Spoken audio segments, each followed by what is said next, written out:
যদি মাঝে মধ্যে এরকম হাত থেকে ফালাই টেলাই দেন তাহলে কোনো সমস্যা হবে না। অনেক জোরে শব্দ হয়েছে, বাট ফোনের কিছু হয়নি। এত জোরে শব্দ বুঝতে পারিনি। হ্যালো এভরিওয়ান, কি অবস্থা সবার? এই যে দেখেন ফোনটা একদম আমাদের ব্যাকগ্রাউন্ডের কালারের সাথে মিলে গেছে। খুব সুন্দর দেখতে ফোন। এটা হচ্ছে টেকনো ক্যামন 50। ক্যামন সিরিজের টেকনো খুব ভালো ভালো ফোন লঞ্চ করে, স্পেশালি এর আগের যে কয়টা ক্যামন সিরিজের ফোন আমরা ইউজ করেছি বা রিভিউ করেছি, প্রত্যেকটাই আমাদের কাছে ভালো লেগেছিল। কিছু কিছু খুঁত অবশ্যই থাকে, এবং আজকে আমাদের স্টুডিওতে যে ফোনটা আছে এই ফোনটারও কিছু খুঁত আমরা বের করেছি। আজকের ভিডিওতে আমরা সেগুলো আপনাদেরকে জানাবো। পাশাপাশি এই ফোনটার অন্যান্য বিষয়গুলো, এটার ক্যামেরা, ব্যাটারি, ডিসপ্লে, ডিজাইন, এই জিনিসগুলোতে কোথাও প্রবলেম আছে কিনা সেটাও খুঁজে বের করার চেষ্টা করবো। আর ভালো দিকগুলো তো বলবোই। প্রথমেই চলুন ফোনের যে আউটলুকটা আছে সেটা একটু দেখি। সো এই ফোনটা গ্রিন কালারের, তবে গ্রিন কালারের নামটা একটু জটিল, এই জন্য আমাকে একটু দেখে পড়তে হবে নামটা। এটার নামটা হচ্ছে গিয়ে ম্যালাসাইট গ্রিন।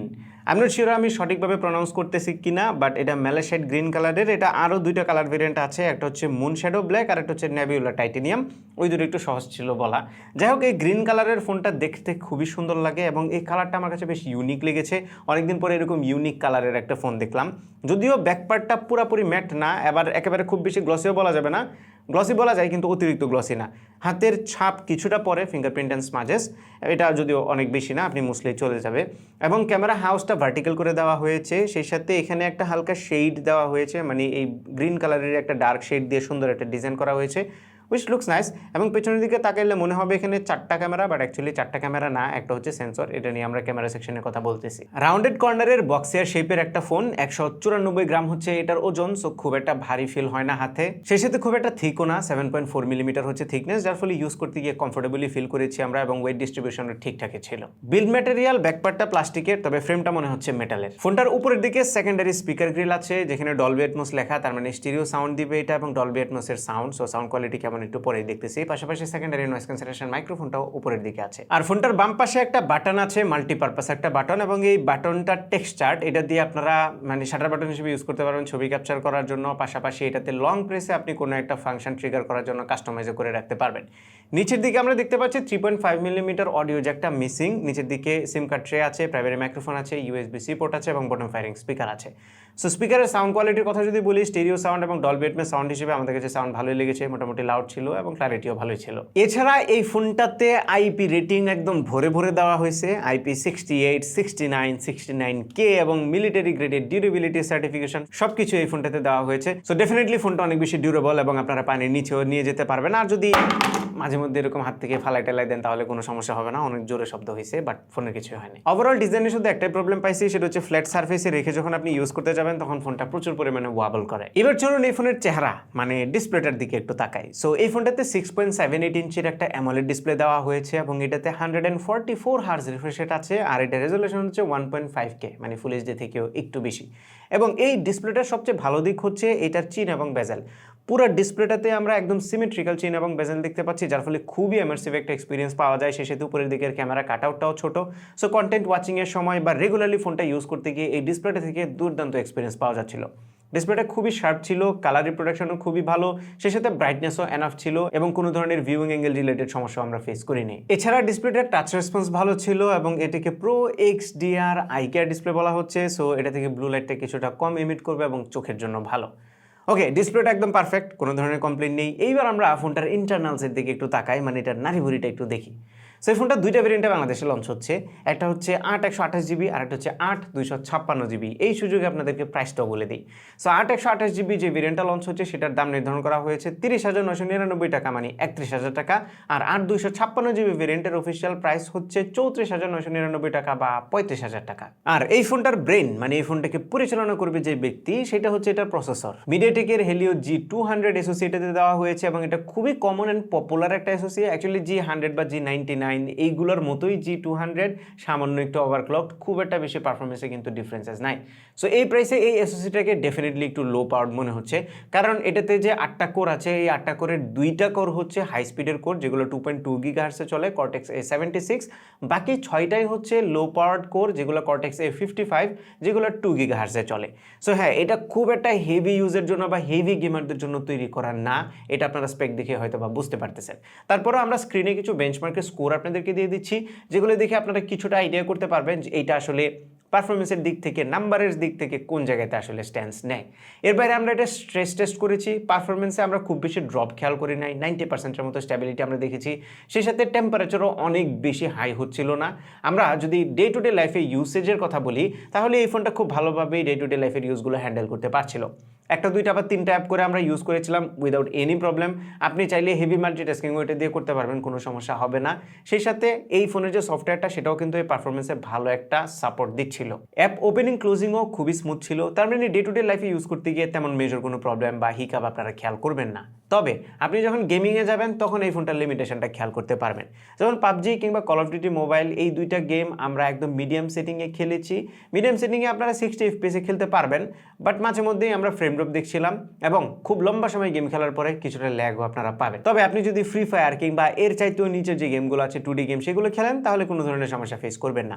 তবে একটা ভালো দিক হচ্ছে আমরা অনেক লম্বা সময় গেম খেলার পরেও ফোনটা ওভারহিট হচ্ছিল না। গরম ডেফিনেটলি ফিল হচ্ছিল, বাট সেটা এক্সেসিভ ছিল না। সো হ্যাঁ, আপনি যদি প্রাইস টু পারফরমেন্স কম্পেয়ার করেন তাহলে গেমিংয়ের বেলায় এই ফোনটা কিছুটা পিছিয়ে থাকবে, যদিও ডে টু ডে লাইফে খুব একটা প্রবলেম করবে না। এখন ডে টু ডে লাইফে প্রবলেম না করার পেছনে আরেকটা বড় রিজন হচ্ছে এই ফোনের সফটওয়্যার। অ্যান্ড্রয়েড 16 এর উপরে iOS 16 দেওয়া হয়েছে, যেটা টেকনো নিজস্ব ইউআই, এবং এই ইউআইটা ডে বাই ডে অনেক অপটিমাইজড হচ্ছে। এখনো অপটিমাইজেশনের যথেষ্ট পরিমাণে জায়গা আছে, ডিজাইনে ভালো ধরনের পরিবর্তন আনার জায়গা আছে, আর অনেক ধরনের ফিচার ইনক্লুড করারও জায়গা আছে। তবে আগের চাইতে মানে আমরা যদি এই ইউআইটার প্রিভিয়াস ভার্সনগুলো দেখি সেগুলো থেকে কিন্তু মাচ ইমপ্রুভড। ফর এক্সাম্পল, এই ইউআইয়ের লুকটা অনেক পলিশড হয়েছে, কিছুটা ডেপথ ইফেক্ট এবং গ্লসি একটা ইফেক্ট দেওয়া হয়েছে, যেটা আমরা জানি এখন ট্রেন্ডি চলতেছে, স্পেশালি iOS 26 আসার পর থেকে। সেই সাথে 3D ওয়ালপেপার একটা ফিচার আমরা দেখলাম, যেখানে ডেপথ ক্রিয়েট করে এবং সাবজেক্টের পেছনে আইকন কিংবা ক্লক উইজেট এগুলোকে নিয়ে যায়, যেটা দেখতে বেশ ভালো লাগছে। ইউআইতে যদিও অল্প কিছু ব্লোটওয়্যার আছে, সেগুলোকে আপনারা আনইনস্টল করতে পারবেন। তবে অ্যাপ সেন্টার নামে একটা অ্যাপ আছে যেটাকে আপনি আনইনস্টল করতে পারবেন না, এবং এইটার নোটিফিকেশন একটু বিরক্ত করে। আপনি জাস্ট নোটিফিকেশনটা অফ করে রাখলেই হবে। এর বাইরে বেশ কিছু এআই ফিচার আছে, টেকনো নিজস্ব কিছু এআই এটাতে দেওয়া হয়েছে, পাশাপাশি গুগলের যে এআই ফিচারগুলো আছে সেগুলো তো আপনারা এটাতে এনজয় করতে পারবেনই। এআই ইমেজ জেনারেশন, ভিডিও জেনারেশনেরও কিছু ফিচার আছে এটাতে, যেগুলো খুব একটা একেবারে ইমপ্রেসিভ না, বাট আপনি টুকটাক কাজ চালাই দিতে পারবেন।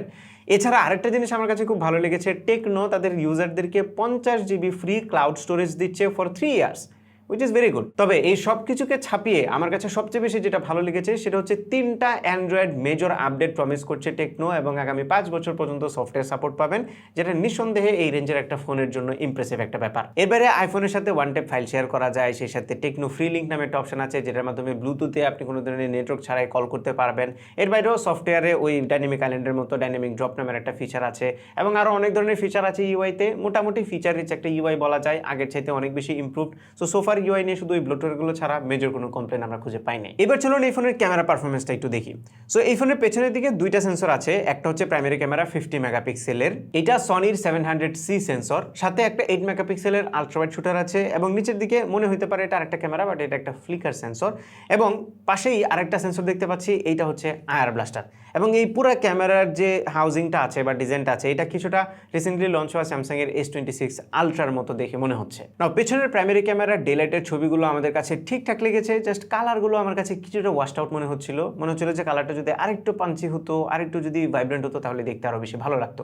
ছবিতে ডিটেলের পরিমাণ পর্যাপ্ত ছিল, শার্পও ছিল ছবিগুলো, এবং ছবিতে ডাইনামিক রেঞ্জের পারফরমেন্স ঠিকঠাক ছিল। যদিও পোর্ট্রেট মোডে গেলে ব্রাইট জায়গাগুলোকে খুব একটা ব্যালেন্স করতে পারছিল না, ক্লিপ হয়ে যাচ্ছিল। সো এই জায়গাটাতে ডাইনামিক রেঞ্জের পারফরমেন্স আরেকটু ইমপ্রুভ হওয়া উচিত ছিল।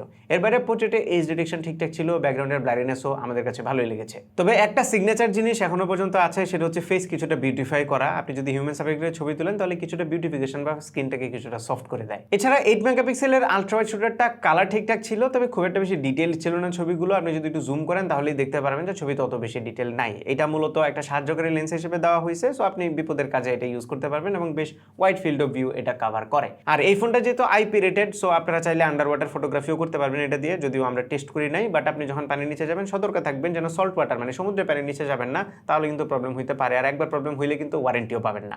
এবার আসি ফ্রন্ট ক্যামেরায়। পেছনের ক্যামেরার মতো সামনের ক্যামেরাতেও আমরা ওই সিগনেচার লুকটা পাচ্ছিলাম, মানে কালারটা কিছুটা ওয়াশড আউট মনে হচ্ছিল, আরেকটু স্যাচুরেটেড কালার হলে ভালো হতো। স্কিন টোনের মধ্যে কিছুটা সফটনেস বা একটু বিউটিফিকেশন আমরা সামনের ক্যামেরাতেও লক্ষ্য করছিলাম। তবে ফেস ছাড়া বাকি জায়গাগুলোতে ডিটেল ঠিকঠাক ছিল, ছবি এনাফ শার্প ছিল, এবং সামনের ক্যামেরার পোর্ট্রেটও আমাদের কাছে ভালো লেগেছে। এজ ডিটেকশন, সাবজেক্ট সেপারেশন কিংবা ব্যাকগ্রাউন্ডের ডেপথ বা ব্লারিনেস সেগুলো ঠিকঠাক ছিল, তবে ডাইনামিক রেঞ্জটা আরেকটু ইমপ্রুভ হতে পারতো, স্পেশালি হাইলাইটগুলোকে আরেকটু সুন্দর করে ব্যালেন্স করা যেত। ভালো ব্যাপার হচ্ছে পেছনের ক্যামেরা দিয়ে 2K 30 FPS এর সর্বোচ্চ ভিডিও রেকর্ড করতে পারবেন এবং এই ক্যামেরাটাতে OIS আছে, যার ফলে খুবই স্টেবল ভিডিও আপনারা রেকর্ড করতে পারবেন।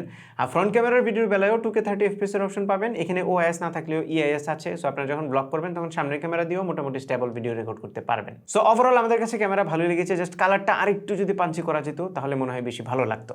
ওকে, এবার আমরা ব্যাটারিতে চলে আসি। এই ফোনটা আপনাকে ব্যাটারিতে একদমই ডিসঅ্যাপয়েন্ট করবে না, কারণ এতে ম্যাসিভ 6500 mAh সেল দেওয়া হয়েছে। সো আপনি যদি একটু লাইট ইউজার হন তাহলে এটা থেকে 2 দিন ব্যাটারি ব্যাকআপ পাবেন, আর মডারেট টু হেভি ইউজ করলেও আপনি পুরো দিন খুব ইজিলি পার করতে পারবেন। এছাড়া এই ফোনটা 45 ওয়াটের ফাস্ট চার্জিংও সাপোর্ট করে, সো খুব একটা বেশি সময়ও লাগবে না ফোনটা চার্জ হতে। এছাড়া এটাতে ওয়ার্ড রিভার্স চার্জিং এর ফ্যাসিলিটি আছে, বাইপাস চার্জিং আছে এবং AI চার্জিং প্রোটেকশন আছে, যেন ওভারচার্জ কিংবা অন্যান্য কোনো ধরনের প্রবলেম না হয়। এর বাইরে ফোনটার যে ইন ডিসপ্লে ফিঙ্গারপ্রিন্ট স্ক্যানার আছে এটা বেশ ভালোভাবেই কাজ করে, যদিও পজিশনটা একটু নিচে, বাট ফাস্ট এবং অ্যাকুরেট ছিল। আর এই ফোনটাতে NFC সাপোর্ট করে, নেটওয়ার্ক রিসেপশন, কল কোয়ালিটি এগুলো সবই ঠিকঠাক ছিল। ফাইনাল কনক্লুশনে যাওয়ার আগে আপনাদেরকে জানিয়ে দিই, ঈদ অফারে এই ফোনটা যদি আপনারা কিনেন তাহলে আপনারা কিছু গিফট পেয়ে যাবেন। 3টা অপশন আছে, 3টা থেকে যে কোনো একটা আপনারা পাবেন। যেমন AIoTর একটা মেগা প্যাক আছে, যেখান থেকে যে কোনো একটা আপনি পেতে পারেন। সেটার মধ্যে ল্যাপটপ আছে, ইয়ারবাডস আছে, ট্যাব এবং স্মার্ট ওয়াচও আছে। সেকেন্ড অপশনটা হচ্ছে 6 মাসের স্ক্রিন রিপ্লেসমেন্ট ইন্স্যুরেন্স, আর 3 নাম্বারটা হচ্ছে একটা প্রিমিয়াম ব্যাকপ্যাক। সো আপনি যদি কেনার ডিসিশন নেন তাহলে খুব তাড়াতাড়ি কিনে ফেলুন, তাহলে এই 3টা থেকে যে কোনো একটা গিফট আপনারা পেয়ে যাবেন। সো ফাইনালি যদি কনক্লুড করি তাহলে আমরা ছোট ছোট কিছু প্রবলেম ফেস করেছি। ফর এক্সাম্পল, এই ফোনটা টেবিলের উপর রাখলে প্রচুর পরিমাণে ওয়াবল করে, এটা একটা ইস্যু। এগুলো ছোট ইস্যু, বাট তারপরেও ইস্যু। আরেকটা হচ্ছে ইউআইতে কিছু অ্যাড আসে, স্পেশালি অ্যাপ সেন্টার নামে যে অ্যাপটা, সেটাতে কিছুটা অ্যাড আসে, এটা একটা। আর ক্যামেরায় মনে হয় স্যাচুরেশনটা আরেকটু বেশি হলে ভালো হতো, স্পেশালি হিউম্যান সাবজেক্টের বেলায়। এর বাইরে আর মেজর কোনো কমপ্লেন আমরা খুঁজে পাচ্ছি না। যদি আপনি পারফরমেন্সের কথা বলেন, হ্যাঁ এক্সট্রিম গেমারদের জন্য এটা হয়তো অ্যাপ্রোপ্রিয়েট হবে না, বাট ডে টু ডে লাইফে ঠিকঠাক আছে। ইভেন এই প্রাইস রেঞ্জে যদি আপনি অন্যান্য ফোনের দিকেও তাকান, সেগুলোরও পারফরমেন্স কিন্তু সিমিলারই। মার্কেটে এর চাইতে বেটার পারফর্মিং, খুব এক্সট্রাঅর্ডিনারিলি পারফর্মিং ফোন এই মুহূর্তে আমরা দেখছি না। আর প্রাইস যেই হারে মার্কেটে বাড়তেছে, সেই জায়গায় এই ফোনটা নিয়ে আসলে মেজর কমপ্লেন করার মতো কিছু পাচ্ছি না। সো সলিড বিল্ডের একটা ফোন, ক্যামেরা ভালো মোটামুটি, এবং এটার ডিসপ্লেটা অসাধারণ লেগেছে আমাদের কাছে। ব্যাটারি ব্যাকআপও দুর্দান্ত, পারফরমেন্সও ঠিকঠাক আছে। ওভারঅল ব্যালেন্সড একটা ফোন বলা যায়। সো আপনারা চাইলে কিনতে পারেন, আমাদের সাইড থেকে রিকমেন্ডেড থাকতে পারে। এই ছিল আমাদের আজকের ভিডিও। আশা করি ভিডিওটা আপনাদের ভালো লেগেছে। যদি ভালো লেগেই থাকে তাহলে ভিডিওতে একটা লাইক দেবেন, কমেন্ট করে জানাবেন কেমন লাগলো। আপনার ফ্রেন্ডদের সাথে শেয়ার করতে একদমই ভুলবেন না। আমাদের পেজে ফলো এবং চ্যানেলে সাবস্ক্রাইব তো মাস্ট। দেখা হবে পরবর্তী ভিডিওতে। Till then take care. আসসালামু আলাইকুম।